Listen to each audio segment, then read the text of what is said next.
welcome to the King Pie podcast. Let's start about Sri Lanka and Afghanistan. First of all, Saf, how are you? And what I'm happened to Sri Lankan batting? I'm doing fine, about as fine as you can be, less than 12 hours from the India-Pakistan game, but we'll talk about that later. And what about that Fazal Haq Faruqi start, by the way? First over, two wickets, two big Yeah, ones.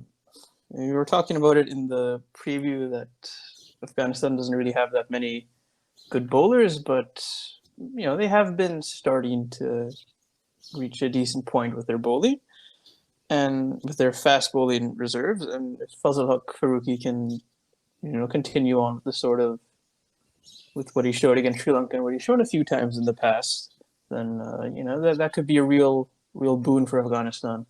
Just giving them some variety in their attack, and it's really helps that he's a left armer too. That if he becomes a proper elite bowler, that bodes really well for Afghanistan because nothing against right arm seamers, but it's not that hard to find a decent one. Left arm, very good left arm seamers. That's the And challenge. and what did you think of the pitch? I mean, actually, there looked like there was some support for the bowlers, but it didn't look like there was something, there was unplayable on that. And Sri Lanka still looked like very, very fidgety yesterday. I think the pitch was fine. Sri Lanka were just bad. It just happens sometimes. I think you can't blame the pitch that much if you get bowled out for 120 overs, but your opponent makes 110 overs. All you can really blame is your own team. And yeah, I think that's just what happened with Sri Lanka. They just got outplayed by a much better bowling attack, and they didn't take advantage of the little help the pitch was giving in the same way that Afghanistan did. And moving on to the dismissal of Pathum Nisanka, as you know, it was kind of a controversial one. So basically, what happened is Naveen ul Haq got him out caught behind, which he reviewed, and apparently there didn't seem to be a big disturbance on the sneakometer, but he was still given out. What did you think of the whole scenario? Because I think the third umpire was kind of being overcautious, I guess, because you cannot have any other logical explanation for that. I didn't. I mean, it didn't feel like it should be given out, to be honest. Yeah, I wasn't able to watch this live, so I don't have like the full context of like all the footage. I've just seen some pictures floating around, and I don't know. From what I can gather, yeah, it's just the third umpire being overly cautious, and I think like almost excessively overcautious. If there wasn't a mark on the snickometer, there should have been no reason to not overturn it, even if the ball was a little close to the bat. But yeah, like the procedure with DRS is you only overturn if there is enough evidence to tell you that the on-field decision was wrong. And it's a topic for another time, but I think that is like the principle to follow. But in these umpires, they're not perfect. The decision making isn't always perfect. I think that was enough evidence to overturn it. The third umpire didn't think so, and it just happens sometimes. It's a part of the game. Okay, let's just hope it does not come to bite anyone in an ICC final, maybe. But moving on to Sri Lankan middle order, I mean, there were a lot of dismissals. As you said, there was a lot of irresponsible batting. We saw with the dismissal of someone like Gunathilka, who basically reverse swept one to far too high. And similar things happened with Hasaranga too. So, do you think it was a situation where Afghanistan bowlers laid out a trap really well, and Sri Lanka just kept falling into it? This isn't the first time this has happened to Sri Lanka, where they have a bunch of batters playing incredibly recklessly all in a row. I think it was against England at the start of 2021. They were playing that Test series where they had like two batters reverse sweep a regulation ball straight to the leg slip or something ridiculous like that. Like they have like there are a lot of very irresponsible players in the Sri Lankan team, and I think you can't entirely blame the coaching because a lot of it is just the players being reckless, and this has happened under several different coaches as well. Yeah, like it's just the way the players play. Sometimes it comes off, sometimes it doesn't. This time, it very clearly didn't come off, and it also didn't help that they were put under a lot of pressure by Afghanistan with their very slow start.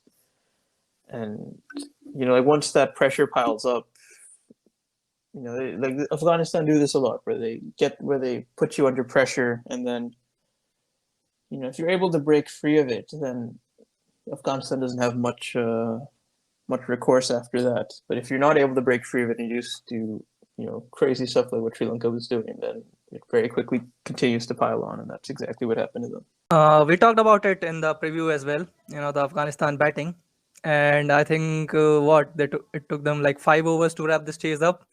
I mean, Hazratullah Zazai, Rahmanullah Gurbaz, and even some hits by Zadan here and there as well. But I think their batting finally showed up, I guess. Yeah, Afghanistan's batting is, I remember Jared Kimber once said they're like a team of Shahid Afridis, right? Where there's just like a bunch of explosive players. I wouldn't say that's the case now. I'm pretty sure Jared said that in like 2015, but like there are a lot of players in that team who play like Shahid Afridi all the time, and it's especially in the case in their top order. So sometimes it will come off like it did today, sometimes it won't. But in that case, they have a lot more uh, careful batters in the middle overs to recover from that. And that's why, like Afghanistan, when you see them play, they have a huge variance in scores. They have the highest T20 international score, the joint highest of like 268 or something. But you'll also see them play T20s or ODIs as if it was the mid 2000s. So this was one of the cases where the more explosive players came off, and their slower players didn't really need to bat much, and it won't always come off. But this was one of the cases where it did, and it served them well. This win being so heavy, it pretty much guarantees them a spot in the second round. There's no way both Sri Lanka and Bangladesh overtake them on that run right now. But yeah, So it will be something to see later, like especially against maybe not better bowling attacks like we talked about before. I don't think Sri Lanka's bowling attack is that bad, but bowling attacks that do a lot better on the day that Sri Lanka did now. It'll be interesting to see how Afghanistan get on there. so both of these teams now want to face Bangladesh in their second games. And do you think Bangladesh could do better than what Sri Lanka did? I mean, yes, we have slandered them a lot in the past, but looks like they can do better at least than that what Sri Lanka has put up yesterday. Yeah, like we said before, I don't think Bangladesh is a very good team, and they're a team in a lot of trouble. If you told me, like if you showed me the scorecard without telling me the teams before the tournament, I would have predicted that the team that lost like this was Bangladesh. So I wouldn't entirely put it past them to play this badly. But yeah, we'll wait and see. I didn't read the full quote, but I saw a headline a little bit ago where Shanaka, the Sri Lankan captain Shanaka, was saying that Bangladesh are much worse than Afghanistan, so we won't have this much trouble against them. So we'll see. I think that game is on Thursday. First Bangladesh play Afghanistan, and I'd say Afghanistan are favorites for that game. Will Bangladesh lose in 10 overs as well? I can't say, but it wouldn't entirely surprise me if they do. But if I had to predict, I'd say Afghanistan win with in 17, 18 overs, not 10. Let's see what happens there. And moving on, England versus South Africa. So South Africa lasted 70 overs more than what England did in the first test, but lost by a bigger margin. I mean, coming up to the first point, obviously Rassie van der Dussen is ruled out of the third test with an injury in the finger. But there's another one that has been kind of a problem for South Africa, and it is Aiden Markram. He has been in Test cricket for 5 years now, and out of five, he has averaged less than 35 in 4 of those years. How have you seen his recent decline? I wouldn't so much call it a decline as just a young player struggling with adapting to Test cricket, and Markram isn't that young anymore. He's like 25, 26. He's not a young man anymore. Markram's actually a player I followed quite a bit because he was. Because I lived in the UAE when the 2014 World Cup was happening. 2014 U19 World Cup was happening, and I went to that final. And Markram was player of the tournament in that tournament. South Africa won, their first ICC event since 1998.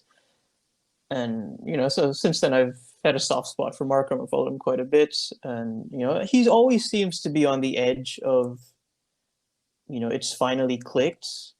Like when he had that century against Australia in the sandpaper tour in that first test, where pretty much the rest of the entire rest of the team imploded. He made 170 while getting totally peppered by the Australians all innings for running out de Villiers.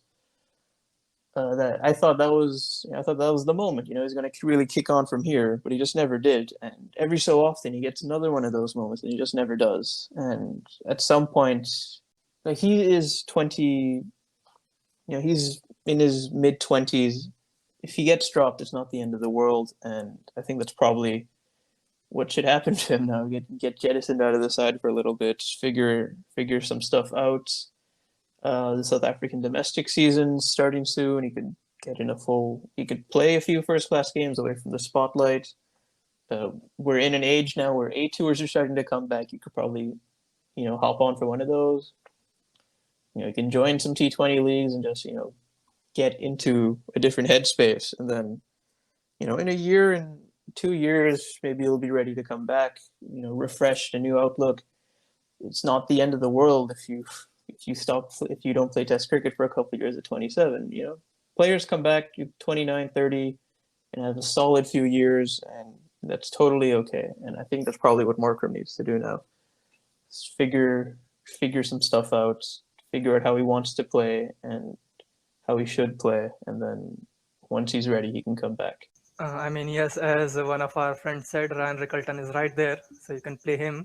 But Yeah. there's another point about Markram that I have noticed is usually he is a very aggressive player, as we have already seen him play in the T20s. He's one of the best in the recent times, and seems like the same approach has sometimes seeped into his test batting as well. I mean, we saw in this test only both of his dismissals were kind of induced by the fact that he was trying to be aggressive when his team was kind of in a fishy position, and ultimately it led to his dismissals as well. So do you think it is something that is an area of improvement for him?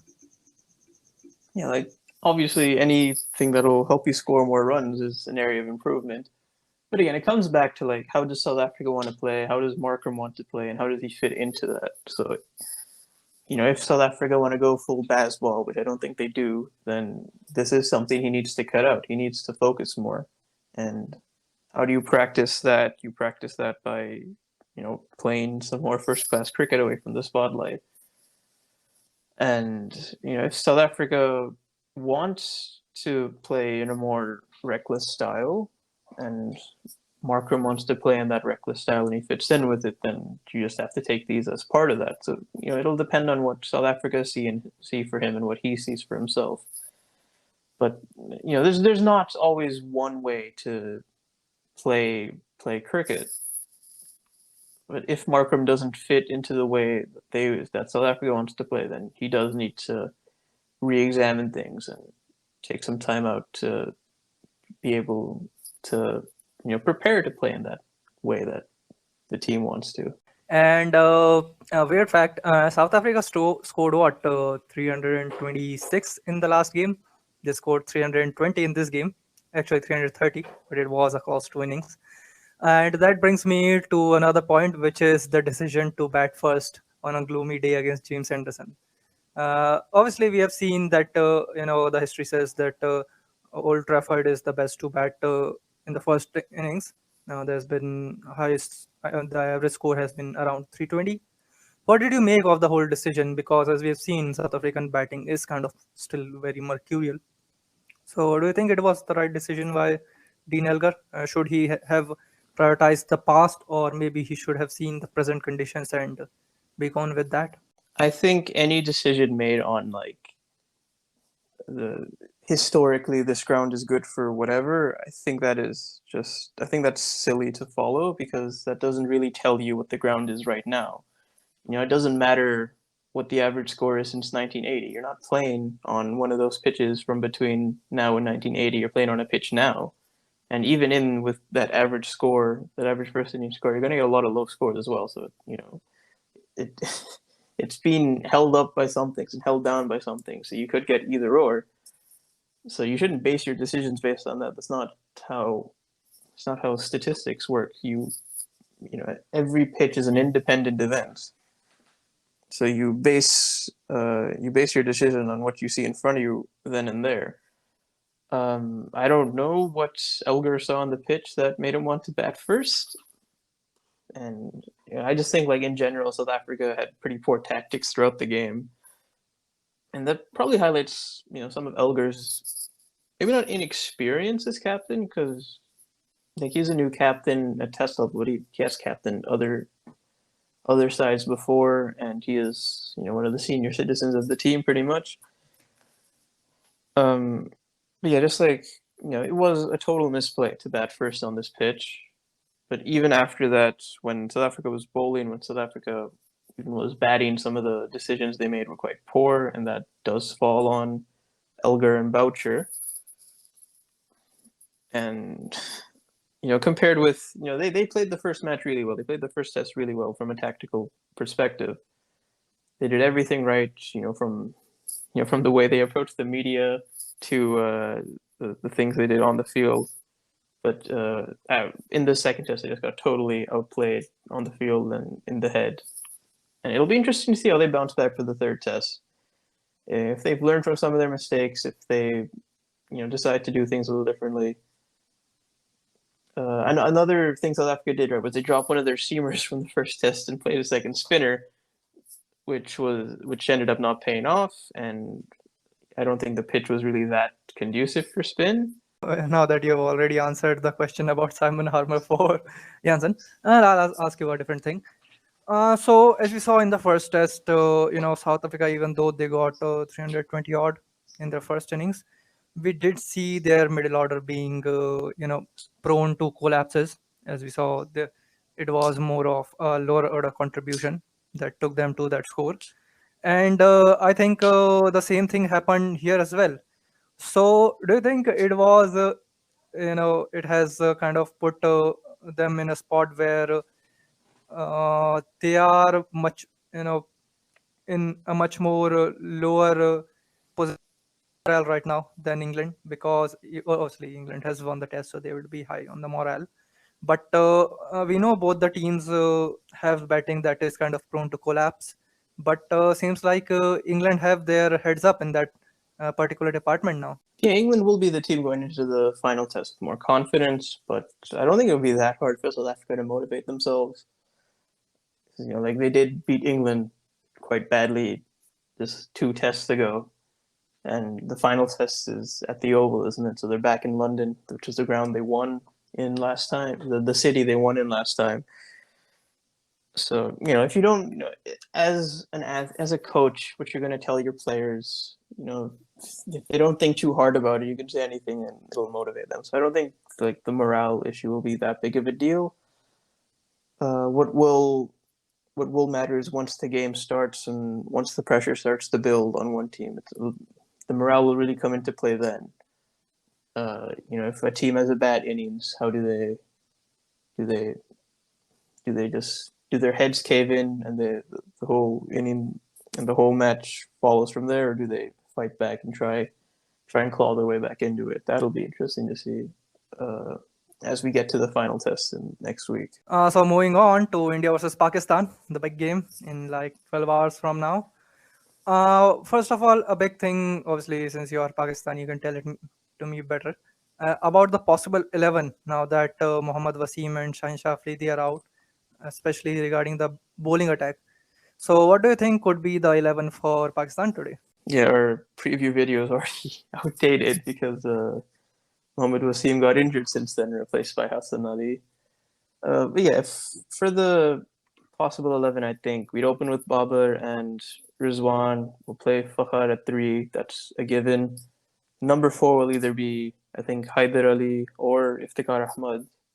I lean towards Haider, but I'm not sure what the team will do. Then 5, 6 will probably be Asif Ali, Khushdil Shah, and if not both of them, it'll be either both of them or one of them and Iftikhar Ahmad, because I think I think Iftikhar's bowling will probably play a part in getting him into the team at some point, either be it 4 or 5 or 6, or even 7. Toss up between him and Mohammad Nawaz. Then you have the bowlers: Hassan Ali, Haris Rauf, Naseem Shah, and Usman Qadir. I think play. Maybe Dahani plays instead of Hassan Ali.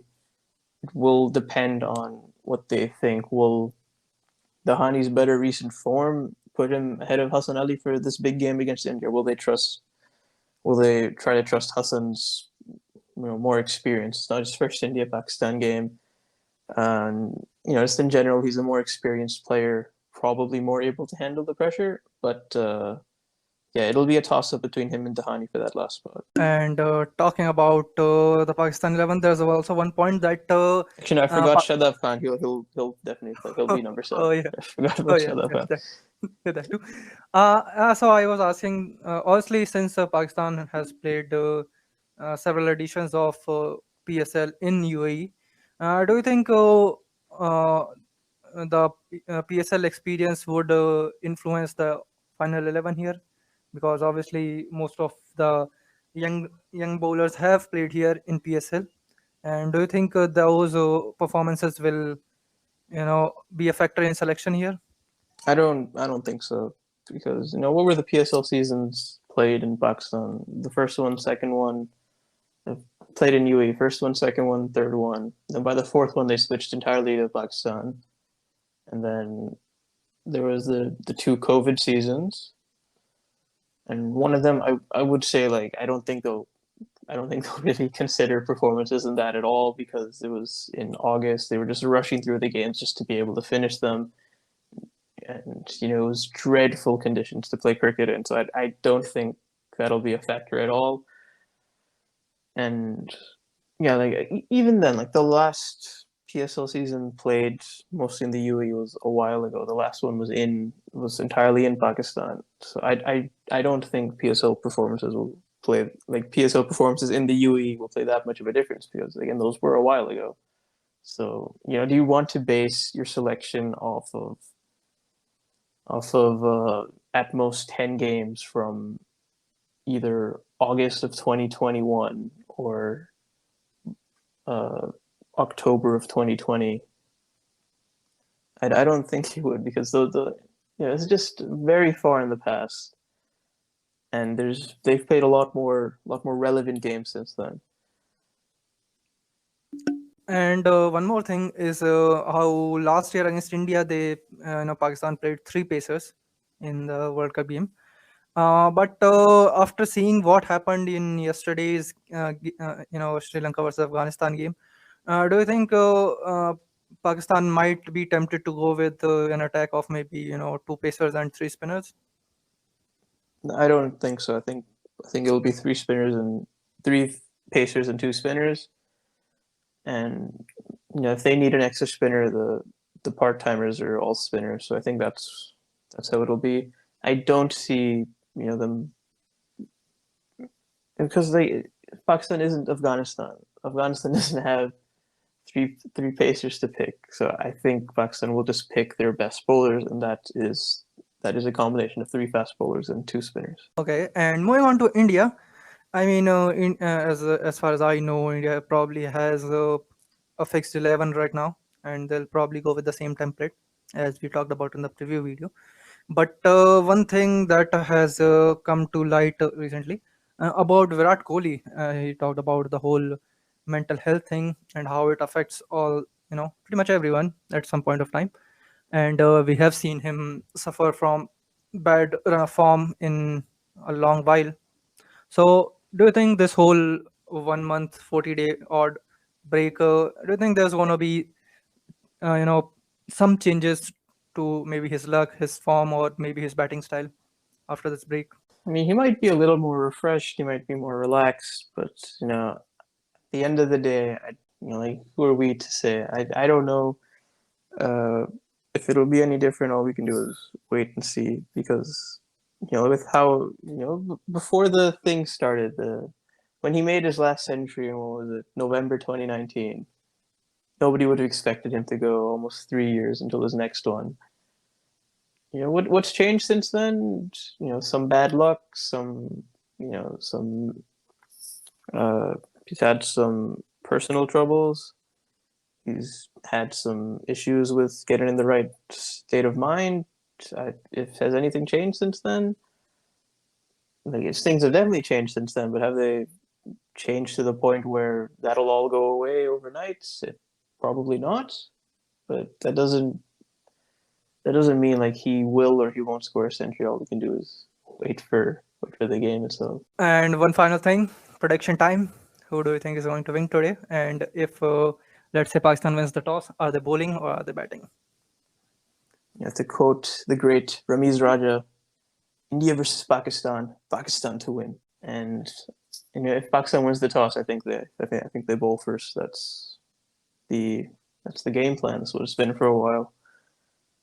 We're a better team, chasing, because if we bowl well in the first innings, then that's pressure off the weaker part of the side, which is the batting. So that is it for today's episode, and I'll see you next time. Hold on, you didn't Goodbye. give your prediction. Oh, actually, whatever I say is going to sound biased, so I'd say. Actually, on a serious note, I think there's obviously a difference of match practice, which separates India and Pakistan right now, and that is favoring India big time. Even though obviously the game is in UAE and it that equals things out big time, but I'd still prefer India as I said, they are much higher on match practice and they have got things figured out as of now. So I guess that makes India the favorite for now. All right, we'll find out in 11 hours now. Okay, and I'll see you on the other side of it, I guess. Yeah.